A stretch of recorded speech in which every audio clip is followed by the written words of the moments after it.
Welcome back to It's Down to Business with Jack Miller. Call us at 305-541-2350. Follow us on Facebook at Jack Miller Down to Business or on Twitter at HJackMiller1. He's off with the bullshit, you know what I mean? Yeah. Hello, everyone. This is Jack Miller and Todd Cohen.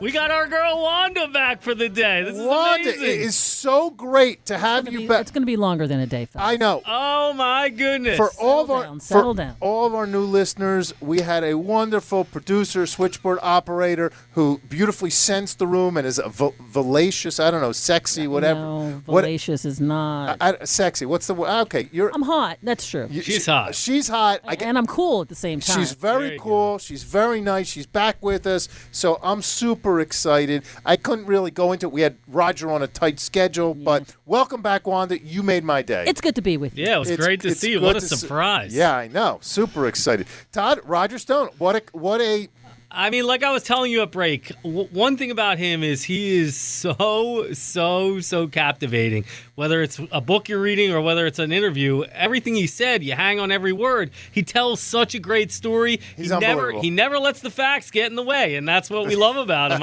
And maybe they're real. Maybe the facts are real. It doesn't matter. Who knows? Well, from that, you want to take a real hard left, jump into investment banking?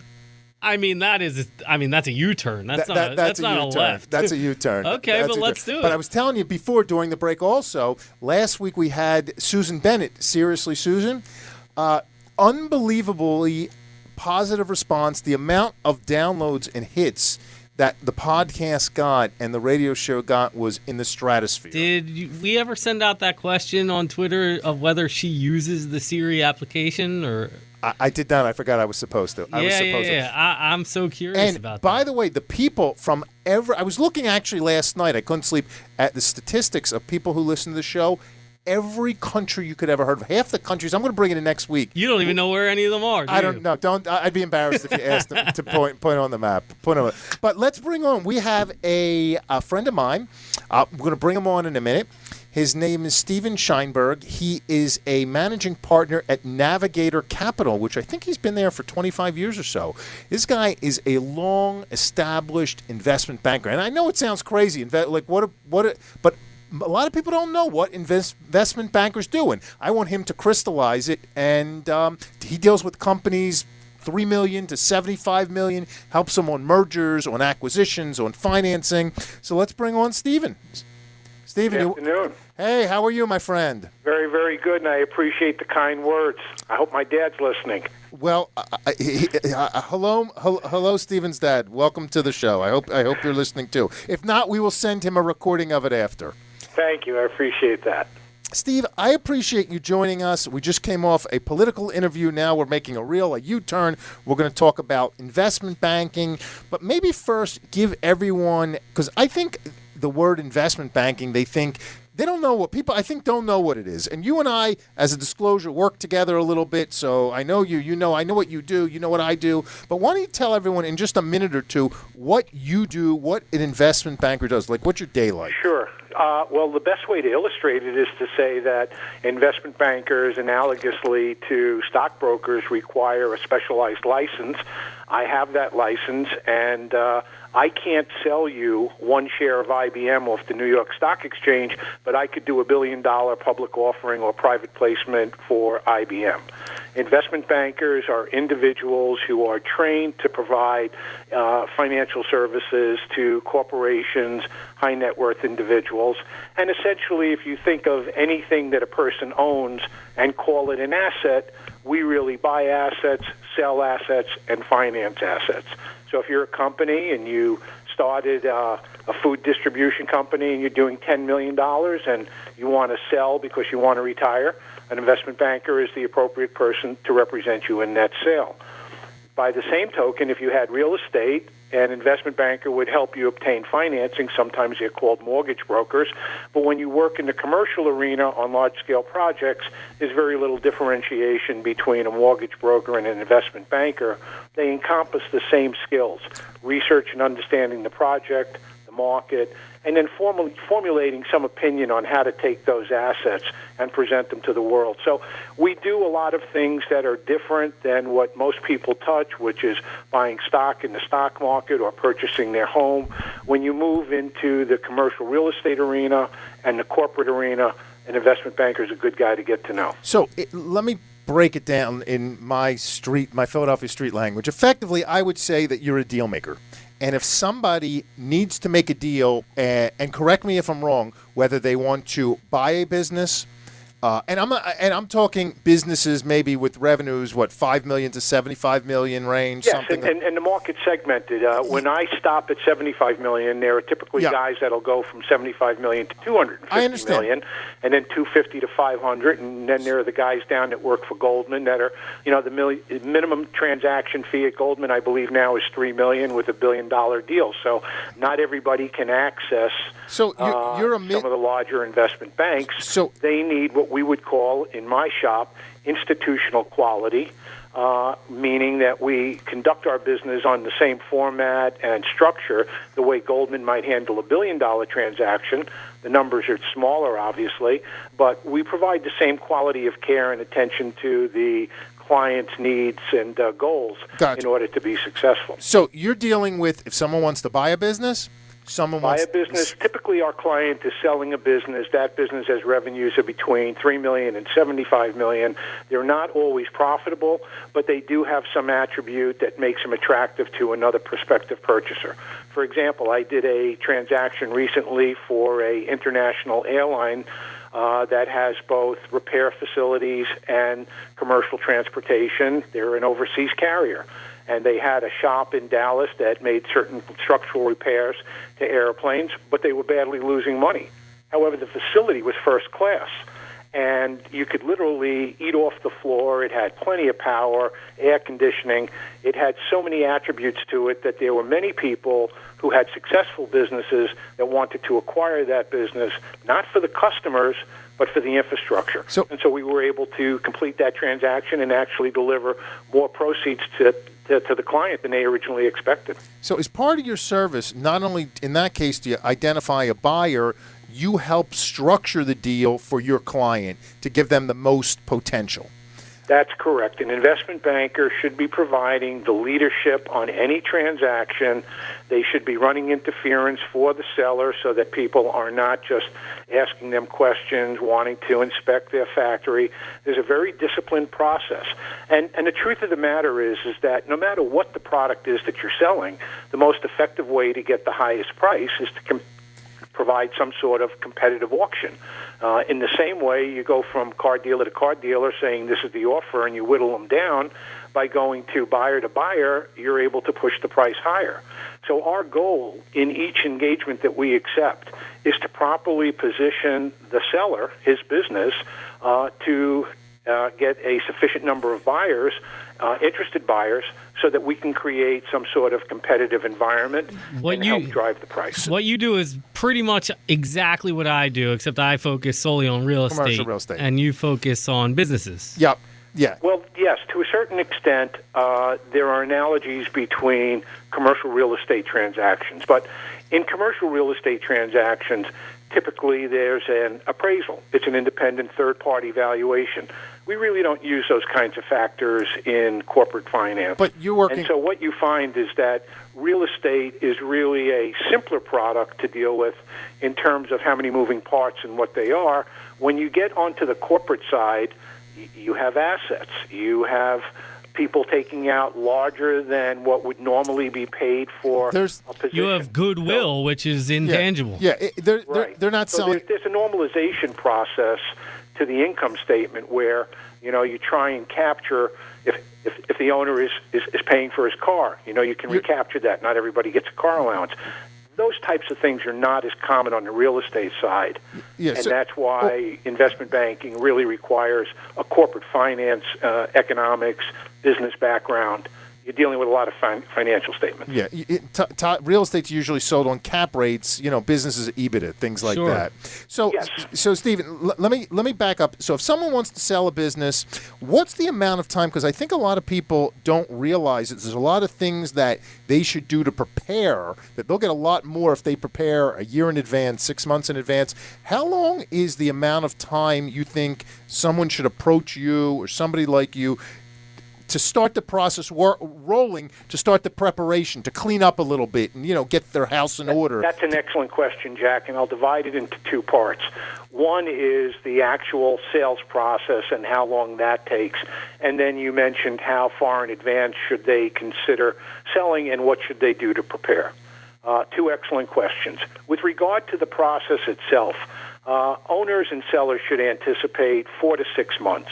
The first month will be typically consumed with developing a set of offering documents that'll include a one-page executive summary that you'll show people to get interest. Then you'll require them to sign a confidentiality agreement, and then you'll give them what we call a confidential information memorandum. In my particular case, we draft all the documents, we submit them to our client for approval, and then we take the transaction out into the market. So you can see the process of supplying documents, getting a confidentiality agreement signed, circulating the CIM, getting interest, and creating that competitive auction does take a little time. When it goes very fast, about 4 months, typically 5, 6. So what about the work before that? Because a lot of times you have a guy or a gal who runs a company, they're the CEO, and they don't realize that they need to have a good management team in place and good financial record. So if someone wants to sell a business, I think, and you're the expert, that they should come to you way, way in advance, and you could guide them through the process of shaping their business to put it in the best light for a buyer to come through. Because it may be the financial statements need to be cleaned up. It may they need a different management layer in there, things of that nature. There's certainly things, I completely agree with what you're suggesting, and anybody who is contemplating selling their business would be well advised, as you say, to seek out someone, bounce some questions off them. We're always in the business of working with people and advising them in this regard because it's just setting the seeds for when they ultimately come back to the market and potentially want to work with you. So everybody is incentivized to provide advice and to help people go through the process. There's a couple of things to be sensitive to in the terms of preparation of your company for sale. If you do anything precipitous, in other words, you suddenly raise your prices and all of a sudden last year was a gangbuster year as compared to the prior years, that's going to get discounted. People are going to look at the business over the past several years as compared to the individual year. So the ability to clean up the financial statements is important, but it's important to get rid of the legacies that are just on the books that you really don't need to deal with. You could have some old assets that don't have any real value, but you're carrying them. Cleaning up and doing that is very wise. Your accountant can advise you specifically on the changes to make. We would work with you to make suggestions and go through those documents and say, what about this and what about that, and try and help you manage it. With respect to management as well, suddenly bringing on someone to fill in a gap may suggest that you were operating without that person and should have had them all along. So there are factors that you can do to improve your situation, but if some of them look like you're just putting Band-Aids over problems, that's not going to really fool anybody. What I tell everybody specifically is get your inventory in order. So many guys are sitting around with vast arrays of excess inventory. Buyers don't want to come in and pay for things that don't move quickly. If you can dump old inventory, it's attractive to do. If you can get it down to a more manageable size, if you're typically carrying a lot of inventory, those are things that are consistent with prudent business that help position the business. And then when you talk to the buyer, since the seller will always eventually provide some sort of transition, you can share with them your opinions on where you think the inventory levels and why you managed it the way you did. But those are the things I think that people can focus on and add value in anticipation of selling. Do you work with like private equity funds and VC funds for some of your sales? Are they your typical buyers? Yes, absolutely. The important thing to recognize there is that the the ability to finance a business obviously depends on two things. It's financial performance and management. And people think financial performance is more important, but it's simply not true. In business, if you were given a choice between investing in a company that had great management and a weak product, or a company with a great product and weak management, most investors, sophisticated, will take the management and the weak product. And the road to becoming wealthy aligned with all the companies that went from 0 to 100 million back to a zero. So management is key, and that's what the private equities and VC companies look for. However, in addition to management, the stage of growth that you're at is really important. So, for example, VCs, venture capitalists, they're the earliest guys. They take the most risk. They'll give you an idea when all you've got is a piece of paper and a vision for creating the ultimate Facebook application. The private equity guys, they buy into existing cash flowing or businesses that they like that may be losing money, and they are segmented by the size of the company and how much money it makes. So, for example, there are guys who are private equity groups, and they look for companies doing 25 to 50 million, making at least 2 million, whereas the next guy will only look for companies doing 100 to 200 million, making 10 million. Each group has a different segment of the market it focuses on, and the value of working with someone like me is that we know who they are, we know what their appetite is, we know the kinds of companies they look for, and by working with them over a long number of years, we're also sensitive to the type of management they want. And since you're really creating a team environment and a marriage, that's an important element of being successful. Now, once the private equity fund or VC fund has sort of turned around a company, let's say that they bought that was not performing up to par and sort of maximize its profits, do they then use you to sell that company off of their balance sheet as well? Wait, typically Steve, they are very familiar with a lot of the players in the market. So some of the private equity firms will use an independent third party, and some will go out and try and market it themselves. If anybody wants a good laugh, all they need to do is look at the private equity investment bankers that bought Chrysler from Mercedes-Benz about 5 years ago. They paid $7 billion for it and thought it was a steal. I think 150 days later, they put it into bankruptcy. Same thing happened with Snapple. Steve, I don't mean to be rude. We got to take a break. When we get back, I want to talk to you about financing because you can assist companies who want to do capital raises as well. That's right. So I want to talk about that, but we have to take a break. If not, Wanda's going to shoot me. So everyone, be right back in 3 minutes. Steve, stay with us. I really appreciate it. Don't turn that dial. We'll be right back. Turn it around. Do you need long-term real estate financing? Gelt Financial is located right here in Fort Lauderdale, Florida, and provides 30-year terms with no balloon payment whatsoever on non-owner occupied residential and commercial real estate. With a minimum loan amount of only $75,000 all the way up to $5 million, we provide common sense underwriting and a quick closings. We don't require tax returns whatsoever. Call right now at 561-221-0900. Again, that's 561-221-0900. Did you invest in a non-liquid real estate partnership? Do you want and need liquidity? There's finally an answer. Quick Liquidity is a direct buyer of real estate minority interest and tenants in common investments across the country. To find out if we would buy your non-liquid investment, call us at 561-221-0881 or visit us at quickliquidity.com. That's quickliquidity.com. Welcome back to It's Down to Business with Jack Miller. Call us at 305-541-2350. Follow us on Facebook at Jack Miller Down to Business or on Twitter at HJackMiller1. Hello, everyone. This is Jack Miller with Todd Cohen. We're very pleased that you are with us. We have on the phone, we're lucky to have on the phone, Stephen Scheinberg, who is managing partner of Navigator Capital, a local investment banker. Steve, thank you very much, and I apologize for cutting you off before. Not a problem. Steve, first of all, why don't you give out your contact information for anyone who wants to contact you? Well, contacting me is a little tricky because when I went to register Navigator Capital as my URL, I found out that two guys in Poland beat me to it. So the URL of my company is Navigator-Capital.com. And you need that little line in the middle, or you'll be sent to Poland, and I don't think you'll get the quality of service that we like to provide.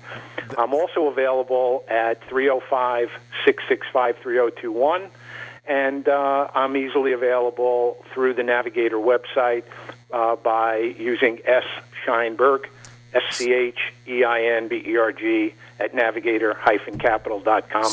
And we're more than happy to speak to anybody. If their business is less than $3 million and they'd like some advice, we have relationships with people who deal with smaller entities. So anybody who's really inquisitive about what they should be doing with their company or their real estate assets, they can contact us. And if we can't help you, we'll try and get you someone who can. We appreciate it. Stephen, we only have a minute left. I can't believe the time goes by. But tell everyone about your capital raising, because businesses need capital. It's the fuel to grow. Right. Give everyone in a minute. There's so much money out there chasing deals that it's silly. It's sitting on the sidelines. And, stock market is correcting now, but valuations have been at the highest levels in years. And so this has been a tremendous period to either sell or raise money because people are putting high valuations on your company.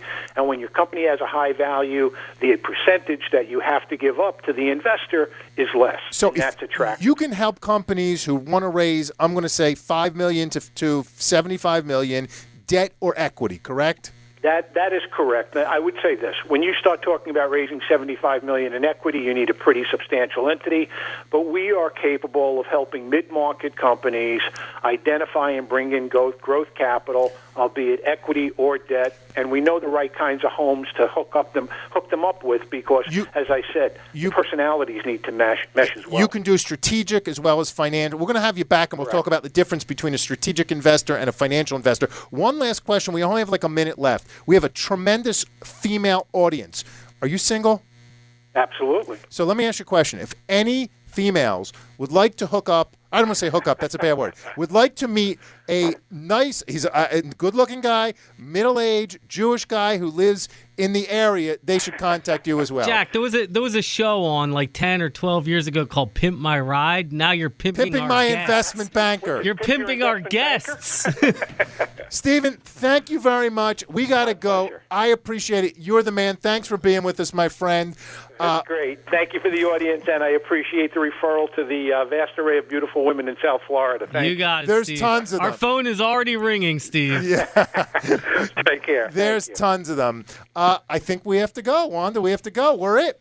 Wanda, thank you very much. Todd, thank you very much. We'll see you next week. And Roger Stone, you are the man. Thank you very much. And have fun with the debate tonight. And everyone call Steve. Thank you. You enjoyed the show. Don't forget to tune in next Thursday at 3 o'clock on 880 The Biz. If you want to send in your questions, comments, or ideas for shows, please email Jack Miller at geltfinancial.com. Follow us on Facebook at Jack Miller Down to Business or on Twitter at HJackMiller1. Turn it